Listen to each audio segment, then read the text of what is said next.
raadiyoo sagalee Oromooti. Raadiyoon sagalee Oromoo torbanitti guyyaa 3 wixata, roobii fi sanbata galgala keessaa sa'a 7 haga 7:30 dambalii gabaabaa meetirbaandii 16 yookaan kiiloohertzii 17,850 irratti qophiilee isiniif dabarsu amma jalqaba. Kun raadiyoo sagalee Oromooti.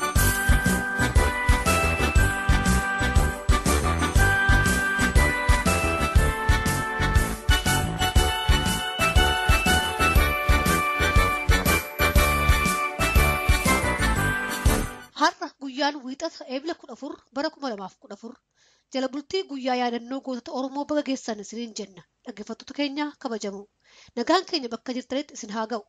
Raadiyoo keenya qilleensaaf intarneetiidhaan hordofuuf akka isiniif tolutti sagantaa har'aaf qabnuun isin beeksisa. Qophiin hundee ji'a Oromoon kan wal qabate waa'ee afaan Oromoo irratti xiyyeeffatee qophii addaa isiniif qabatee dhiyaata. Qophiin keenya fayyaa hawaasaa immoo waa'ee dhukkuba onnee irratti qophaa'ee jira.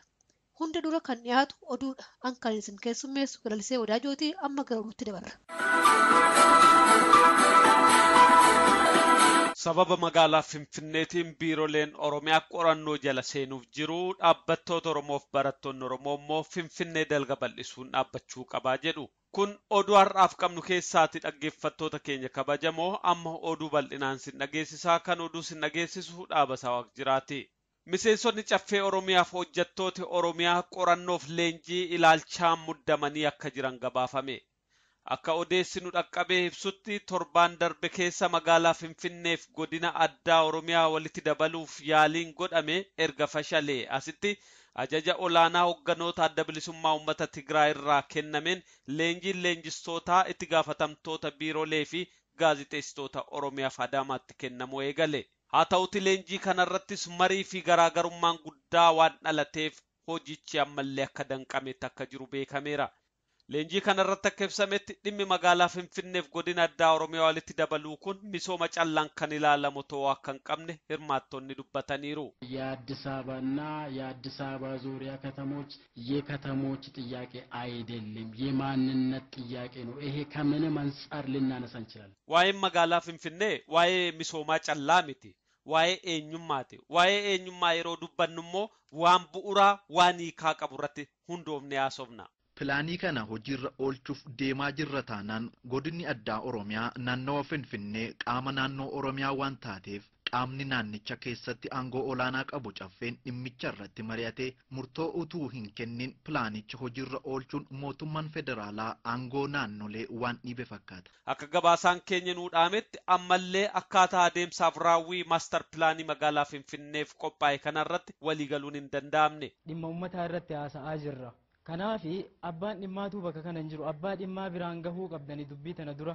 Kun ansini hojjedheeraatii fudhadhaa waan hin jedhen bulaa jechuudha. Kanaafi naannoon Oromiyaa wanti inni keessatti hirmaachaatti jiru beekamuu qaba. Marii kanarratti kan argaman qondaaltonni mootummaa garuu ijjannoo kana dura dhaabbataniiru. ከላይም ወደ ታች ለማዋየት የሚያስቸግረን ነገር የለም. Gubbaarraa gadi buusuu irrattis wanti nu rakkisu hin jiru. Qorannooleen karaa adda addaa ba'aa jiru akka ibsutti karoorri yeroo ammaa gaggeeffamaa jiru qonnaan bultoota Oromiyaa miliyoona 5 walakkaa ol ta'an aanaalee Oromiyaa 17 fi magaalaalee 36 keessaa dhiibee lafa heektara miliyoona 1.1 Finfinnee jalatti dabaluuf kan hojjetamaa jirudha.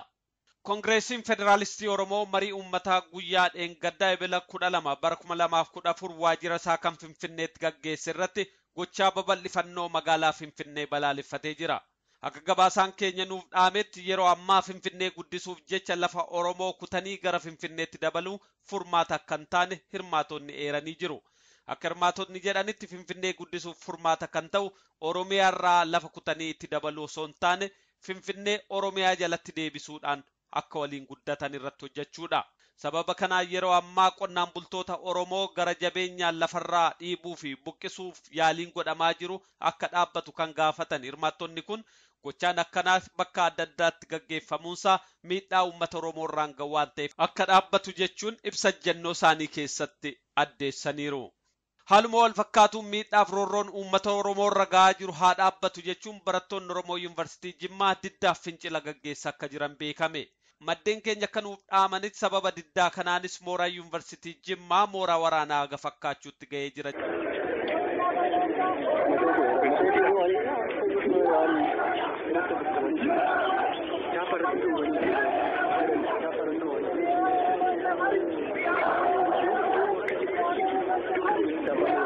Yuunivarsiitiin keessatti diddaan jira. Noormaalii yuunivarsiitiin fakkaatu kan mooraa waraanaati fakkaata. Waraanatu tiksaa, barataa waraanatu tiksaa, tikatu tiksaa. Akkasii yuunivarsiitii keessa yeroo. Nageenya isaa maqaa isaa akka hin himamne kan barbaade barataan tokko akka nuuf himetti akeekni diddaa kanaa roorroo uummata Oromoorra karaa hundumaa ga'u balaaleffachuudha.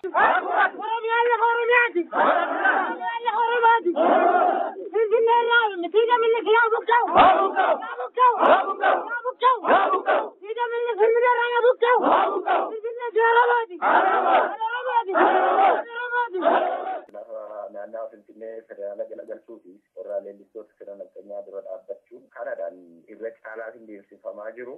Handhuurri Oromiyaa Finfinneedha. Kanas federaala jala galchanii gaaffii mirgaa wayita gaafatame sanatti barattoota uummata hedduu miidhanii har'as lafa naannoo Finfinnee federaala jala galchuutiin bu'aa addaa Oromiyaa Finfinnee irraallee argatu osoo argatiin kanatti waan deemaniif kana dura uummanni akka dhaabbatu mootummaan illee kanarraa akka dhaabbatu himannee jirra. Garuu deebiin isaanii hidhaadha, ajjeesaadha, doorsisadha. Garuu barattoonni gamtaatiin gaaffii kana haalaan gaafachaa jiran. Namni hidhame jira, namni rukutame jira ammatti. Namni hidhame hedduu jira. Meeqa ta'u? Yoo xiqqaate ijoollee 20 ol ta'u mana hidhaa noormaalitti hidhame osoo hin ta'in mana hidhaa dhoksaa keessatti hidhanii barataan hin argu, warri isaan hin arganii yuunivarsiitiin illee harkuma diinaa jalaati waan hoogganamuuf itti gaafatamummaan fudhatu.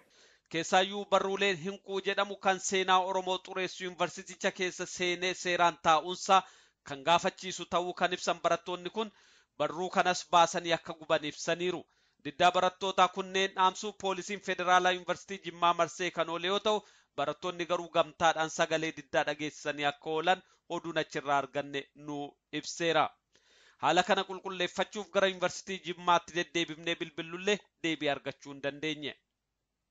Ministeerri ittisaa Itoophiyaa ministeerichatti hirmaannaan sabaaf sablammootaa wal madaalawaa akka jiru ibse. Mormitoonni garuu gabaasaa qarraa fagaate jechuun gabaasicha fudhatama dhabsiisaniiru. Ministeerri ittisaa obbo Siraaj Fageessaa gabaasa waggaa walakkaa caffee bakka bootaaf dhiyeessan keessatti yeroo ammaa qooda fudhannaan uummattootaa ol ka'aa akka jiru ibsan. Akka isaan ibsanitti duraan sadarkaa tokkoffaarra kan ture hirmaannaan Tigraay yeroo ammaa gara sadarkaa arfaffaatti gadi bu'ee jira. Yeroo ammaa kana kan ol ka'ee jiru kan uummattoota kibbaati akka obbo Siraaj ibsanitti. Kana malees warra Amaaraa sadarkaa lammaffaatti kan jiran yoo ta'u warri Oromoo moottaananii akka jiranitti ibsani. Haa ta'utti qondaaltonnii fi jeneraalonni olaanoo ministeera ittisaa harki 95 lammiilee Tigraay ta'uunsaa yeroo adda addaatti ibsamaa tureera. Oduun sa'aatii kanaaf qabnu kanuma qophii hafe waliin nagaa waariyaa.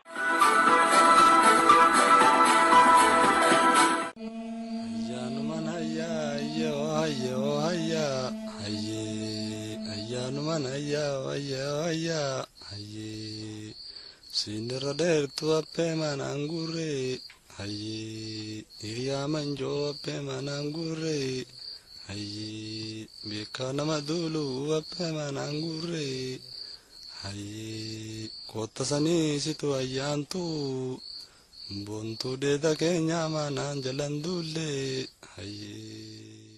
Oromoon saba guddaadha. Takka biyya namaa cabsee birmadummaa biyya namaa sarbeen beeku. Ammoo biyya birmadummaan keessa jiraataa turee fi jiru keessatti humnaan birmadummaa isaa sarbamu isaaf hin oolle. Birmadummaa isaa deebifachuuf diddaa fi qabsoo dheeraa fi bara baraan hin dagatamne gochaa dhufe. Kanattis wareega ulfaataa fi guddaa baasaa jira, baasaas tureera. Guyyaa wareegamtoota Oromoo eebilli 15 seenaa gootummaa abbootii Oromoo fi dhaloota haaraa waloon kan yaadatudha. Guyyaa kana sadarkaa addunyaatti yaadachuun kaayyoon goototi keenya wareegamaniif ulfaataaf kabajamaa ta'uu mirkaneessuudha. Kana malees kaayyoon gootota keenya kufaniif otoo galiisaa hin gahin akka nafne ifatti beeksisuudha. Hunda caalaa immoo kaayyoon Oromoo dhimma guddaa fi murteessaa ta'uu hubachiisuudha. Biyya jiru keessatti guyyaa gootota Oromoo ebila 15 akka nuu toletti haa kabajnu. Kaayyoon Oromoo murteessaadha.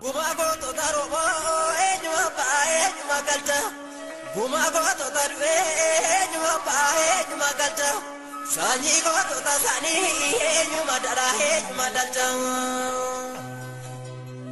Ogadaan agaduma amaatu agadaadha muka jedhe. Ogadaan agaduma amaatu agadaadha muka jedhe. Olagaan alaguma amaatu alagaadhaan bira jedhe.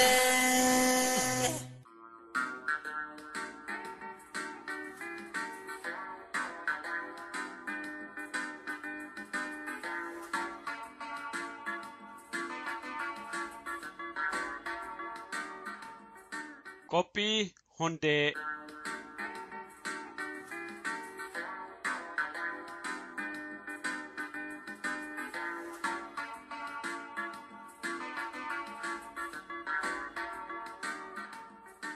Akkam ooltan dhaggeeffattoota keenya qophii hundee. Qophii hundee darbe keessatti hundeen Oromoo akkamiin akka jiraate, hundee Oromoo jiraachisuudhaaf immoo aarsaan akkamii akka ba'e, keessaayyuu hundee Oromoo keessaa afaan Oromoo kan ilaallatu irratti qophii isiniif dhiyeessuun keenya ni yaadatama. Torbaan darbe yeroo dhaabnu waan kaafnee bulfanni qabna. Isin yaadachiisuuf akka sabni Oromoo badii jalaa hafu waan godhan keessaa tokko shakkii tokko malee afaan Oromoo jiraachuusaa ta'a jechuudha. Garuu afaan kun, afaan saba guddaa kun akkamiin jiraate? Eenyu fa'aatu jiraachise? Afaan kana jiraachisuuf immoo maal fa'aa godhaniiru? Itti deebina.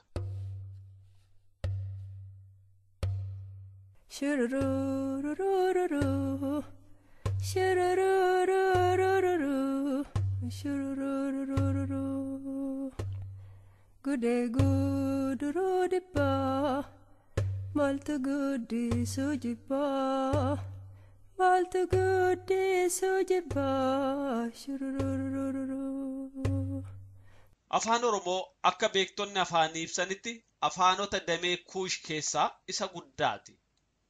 Afaan Oromoo afaan baay'inaan Afrikaa keessatti dubbatamu keessaa sadarkaa arfaffaa irratti argamaa jedhama. Kana jechuun afaan Arabaa, afaan Kiswaahilii akkasumas afaan Hausaatti aanee kan jirudha jechuudha. Akkuma beekamu afaan Arabaa fi afaan Kiswaahilii afaan biyya ormaarraa gara Afrikaatti babal'atan waan ta'aniif afaan Oromoo afaan Afrikaa keessatti dubbatamu keessaa tokkoffaa ta'a jechuun ni danda'ama. Osoo mootummaa qabaatee Oromoon afaan kana guddiseera ta'e har'a afaan kun addunyaa keessaa sadarkaa sadaffaatti ilaalamuu akka malu shakkiin hin jiraatu. Afaan Oromoo kutaa afaan Afro-Asiatic jedhamu jalatti ramadama. Afaan kun Afro-Asiatic keessaa gara afaan Kuush jalatti qoodama. Kuush ba'aa. Afaanota Kuush keessaa afaan Oromoo afaan sabni baay'een dubbatu yoo ta'u, uummata miliyoona 60 oltu dubbataa jedhama. Uummanni afaan kana dubbatu Oromiyaa, Itoophiyaa, Keeniyaa Kaabaa, Somaaliyaa, Jibuutii, Eertiriyaa, Sudaan, biyya Misir, akkasumas biyya Taanzaaniyaa bakka adda addaa keessa akka jiran ragaaleen adda addaa ni mirkaneessu. Amma afaan kun akkamiin jiraate? Oromoon waggaa dheeraaf biyya isaarratti akka afaan Oromoon dubbanne eega godhame akkamiin dallaa gabrummaa san cabsee afaan Oromoo dhaloota kanatti darbuu danda'e? Kun dubbii ijooti. Afaan Oromoo kana jiraachisuuf immoo gatiin yookaan wareegamni itti ba'ee jira laata? Maal fakkaata? Eenyu fa'aatu qeesaatti, araddaasaatti, sadarkaa gandaatti yookaan immoo sadarkaa naannoo jiruuf biyya jiru yookaan sadarkaa addunyaa keessatti waa'ee afaan Oromoo kana waa yayyabe yookaan bu'uureessee akka afaan Oromoo kun jiraatu godhe. Kanaaf qorannoo barbaada. Kanuma waliin akka afaan Oromoo jiraatu eenyutu lubbuu kenne? Eenyutu qabeenya kenne? eenyutu yaada kenne bakkuma jirrutti wal gaafachuu qorachuun gaariidha. Kana beekuun har'a immoo nuti dhaloonni amma jirru afaan kana jiraachifnee borutti ceesisuuf maal gochuu akka qabnuu fi maal hojjechuu akka qabnu dursinee beekna jechuudha. Waan kaleessa hojjetamerraa egeree nuti maal hojjechuu qabnaa jennee. Kana jechuun bifa biraatiin yoo laalle waan hojjetame yoo addaan baafne waan warri biraa hojjetanii guddatanii nuti immoo hin hojjenne amma hojjetamuu qabu addaan baafachuuf nu gargaaraa jechuudha. Afoola Oromoo keessaas ta'ee galmee seenaa keessaa akka hubannutti afaan Oromoo akka jiraatuu fi dhalli Oromoo mataa mataan gatii guddaatti baasee jira. Gatiin kun afaan kana jaalachuu, afaan kana dubbachuu, waan afaan kanaan walitti hidhate hojjechuu keessatti waan qooda fudhataniif afaan saba guddaa kanaa jiraachuu danda'e. Nama hunda maqaa dha'uu rakkisaadha. Ammoo kanneen seenaa keessatti hojii mul'ataaf boonsaa hojjetanii fi hojii isaanii immoo laaluun ga'ee warra kaanis baanachuun keessaa laaluuf nama gargaara. Meesiyaa tokko bakka jirtanitti yoo hiriyaa waliin jirtan hiriyaa keessan waliin, yoo qobaa jiraattan qobuma keessan, yoo qalamaa qabaattan qalamaan waan tokko barreessuuf qophaa'a. Afaan Oromoo akka jiraatuuf eenyu fa'aatu eessatti maal godhe, maal yaadattu sin yookaan immoo fageessitanii maal mil'attu yoo feetan waraqaa irratti tarreessaa ta'uu baatus yaadumaan irratti yaada. Walitti deebina.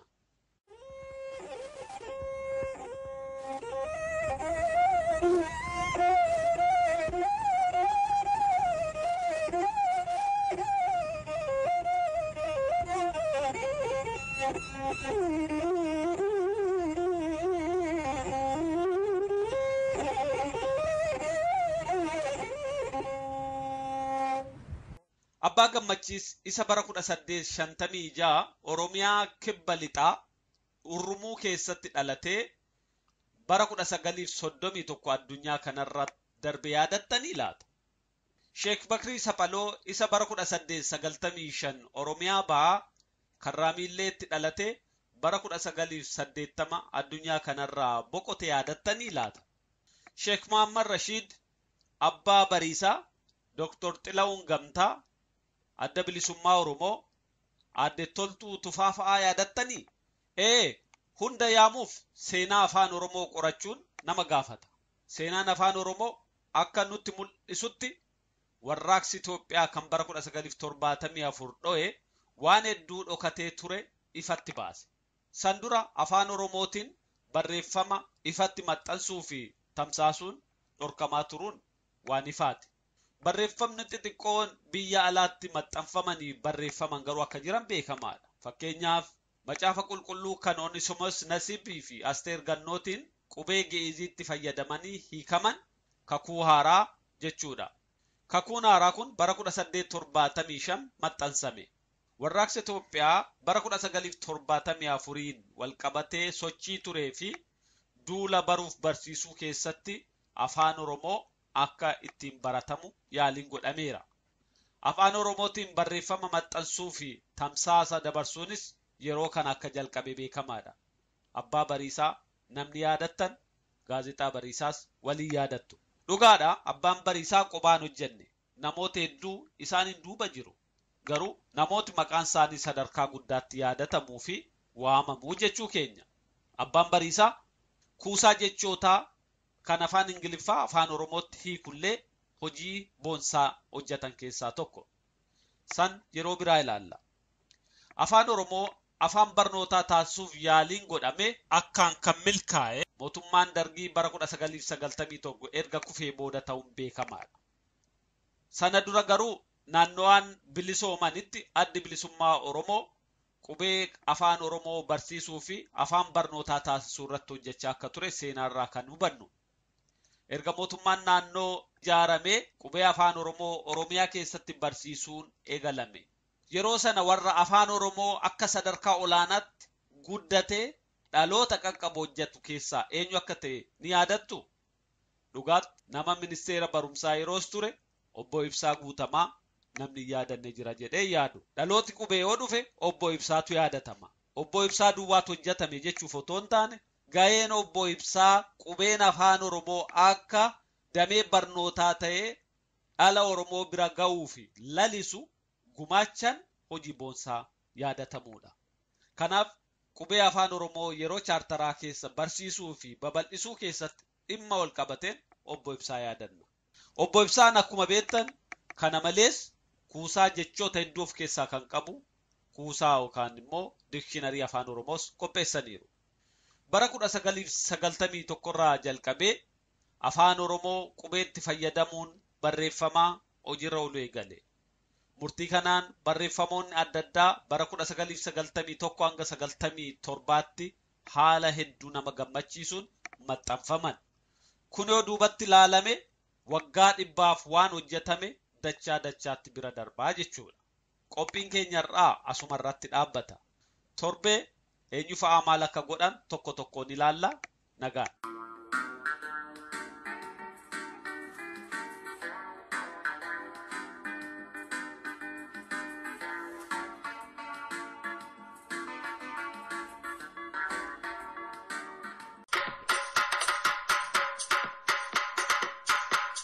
Kun raadiyoo sagalee Oromooti. Raadiyoon sagalee Oromoo torbaanitti guyyaa 3 wixata roobii fi sanbata galgala keessaa sa'aatii 7 hanga 7 walakkaatti dambalii gabaabaa meetir baandii 16 yookaan immoo firikwensii kiiloo heerzii 17,850 irratti isiniif darba. Kun raadiyoo sagalee Oromooti.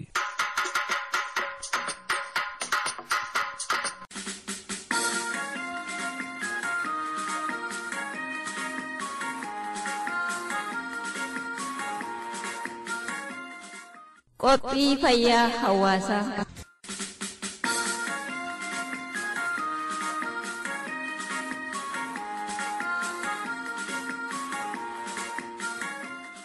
Akkam jirtu kabajamtoota dhaggeeffattoota keenya, qophii fayyaa hawaasaa torbee wiixataa isinii dabarsinu qabannee dhiyaanneerra. Qophii har'aa keessatti dhibdee dhukkuba onnee fi sababoota jiran akkasumas mallattoolee dhibeen kun agarsiisu ilaalla. Kan qopheessee isinii dhiyeesse Analeessaa Dinqaati. Muuziqaa kana boodatti dhiyaadha.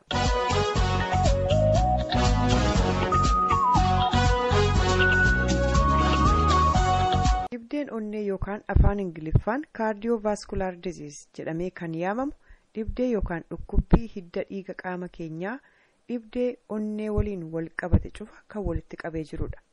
Dhibeen kun yookaan dhukkubbiin kun maquma tokkoon gabaabsinee dhukkuba onnee jennee haa yaamnu malee bifa adda addaa qabaata. Maqaa adda addaanis yaamama. Eeggannoof tajaajilli dhibdee kanarraa fayyuuf godhamuu qabus akkasuma adda adda jechuudha. Kanaaf dhibdee yookaan dhukkubbii onnee jedhamu kana bakka 4tti qoonnee ilaalla. Tokkoffaa dhibdee hidda onnee yookaan coronary heart disease. Lammaffaa dha'icha yookaan laamshessaa yookaan stroke. Sadaffaa dhibdee onneen hojii isaa saffisiisaan hojjechuu hanqachuu yookiin dadhabuu congestive cardiac failure yookaan heart failure.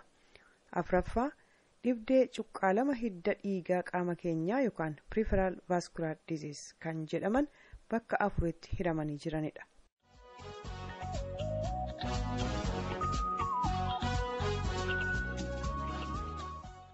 Egaan dhaggeeffattoota keenyaa dhibdeelee arfan olitti ibsaman keessaa lamaan kan duraa dhibdee onneen hojii isaa saffisiisaan hojjechuu hanqachuu yookaan dadhabuu heart failure kan jedhamuu fi dhibdee cuqqaalama hidda dhiiga qaama keenyaa kan jedhu qophii har'aa kana keessatti ilaalla. Nu hordofaa.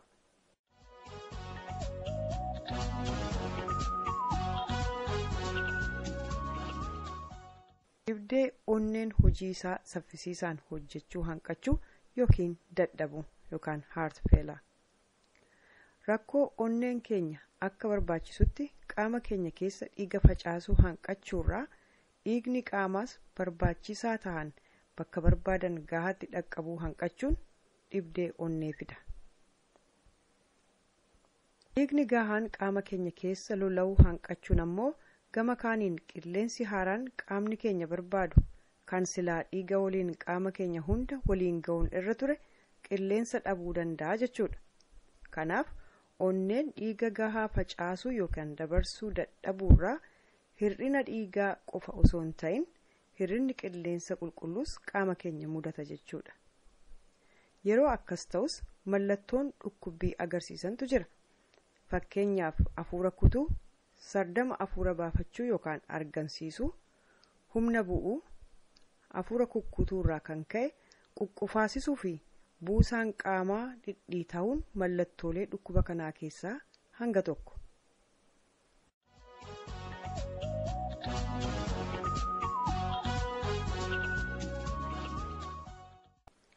Keessattuu dhukkubsataan kan ciisu yoo ta'e caalaatti itti hammaata. Hargansuu, hafuura kutuu fi quqqufa'aan yeroo ciisu.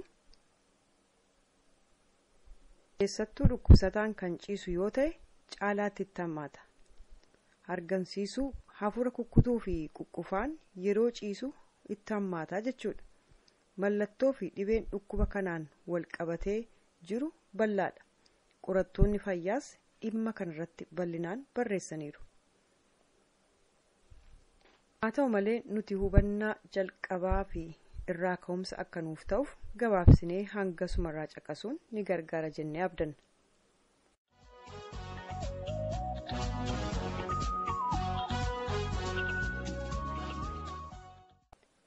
Dhibdee cuqqaalama hidda dhiiga qaamaa yookaan peripheral vascular disease.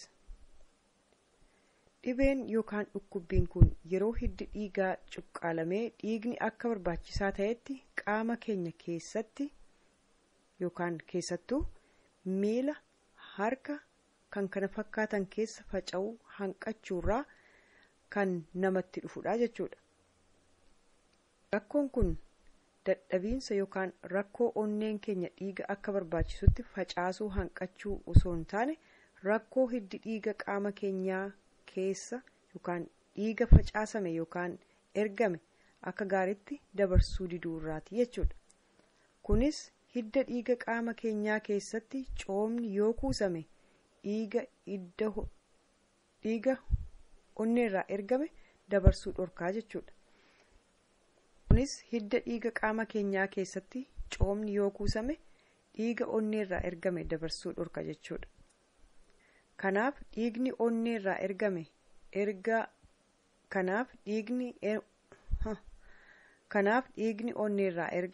ergaasaa fixatee yookaan xumuratee gara onneetti hin deebi'u taanaan onnee irratti rakkoo geessisa yookaan hojii heddummeessaa jechuudha. Kun ammoo karaa gara biraa rakkoo onnee keenya irratti fiduu danda'a jechuudha.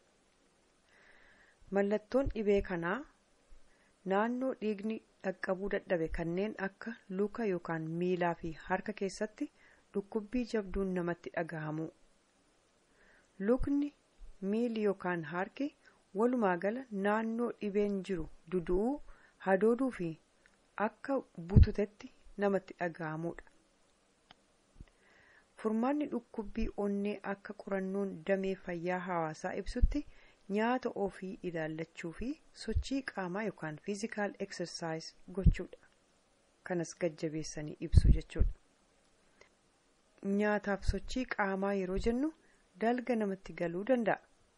Nyaata akkamii, sochii qaamaa akkamii kan jedhu gaaffii biraa ta'uu danda'a.